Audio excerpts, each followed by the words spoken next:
सबै कुरा तपाईलाई यो भिडियोमा डिटेल्स दिन्छु र so first of all let's talk about हैन अब हाम्रो हेलो एन्ड नमस्ते guys and welcome back to another video.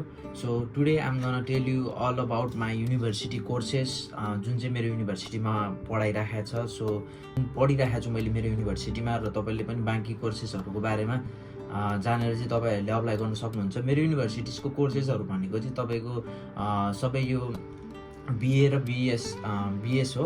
युनिभर्सिटीमा चाहिँ सबै कोर्सेसहरू चाहिँ लाइक थ्योरिटिकल छ धेरै जसो हैन। सो म त्यो सेयर गर्न चाहे र यो कति ड्युरेसन हुन्छ र यो तपाईँले कति वर्षसम्म पढ्न मिल्छ र यहाँ के छ लाइक पिएचडी छ कि छैन हैन, मास्टर्स छ कि छैन। सो म सबै कुरा तपाईँ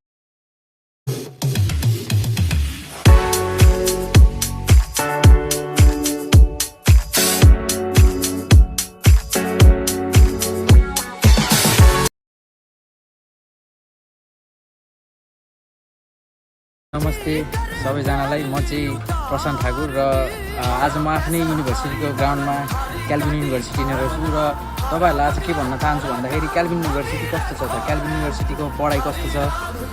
सो तपाईँलाई चाहिँ अब एज अ होइन स्टुडेन्ट अब साउथ कोरियामा आएर राम्रो अर्निङ गर्न चाहनुहुन्छ र एज अ स्टुडेन्टमा चाहिँ तपाईँले अब यो साउथ कोरियामा आएर चाहिँ अर्निङको साथसाथ होइन स्टडी गर्न चाहनुहुन्छ भने चाहिँ क्याल्भिन तपाईँको लागि बेस्ट हुनसक्छ। किन भन्दाखेरि क्याल्भिनमा चाहिँ अलिकति क्लासेसहरू चाहिँ अहिलेसम्म पनि अनलाइनै भएको कारणले गर्दाखेरि चाहिँ तपाईँलाई अलिक सजिलो हुन्छ र तपाईँले अलिक कामलाई धेरै प्रायोरिटी गरेर अब त्यस्तो मेन्टालिटी छ तपाईँको पैसा कमाउने त्यो अनुसारको मेन्टालिटी छ भने चाहिँ क्याल्भिन नै चुज गर्नु होला। र यहाँको ट्युसन फी भनेको तपाईँलाई नेपाली 2,40,000 देखि 2,60,000 पर सेमेस्टर पढ्न जान्छ एन्ड मास्टर्समा चाहिँ त्यसको मिनिमम 2,60,000 देखि 2,80,000 पढ्न जान्छ।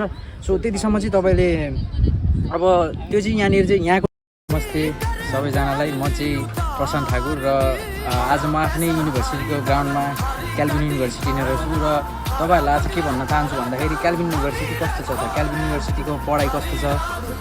सो तपाईँलाई चाहिँ अब एज अ होइन स्टुडेन्ट अब साउथ कोरियामा आएर राम्रो अर्निङ गर्न चाहनुहुन्छ र एज अ स्टुडेन्टमा चाहिँ तपाईँले अब यो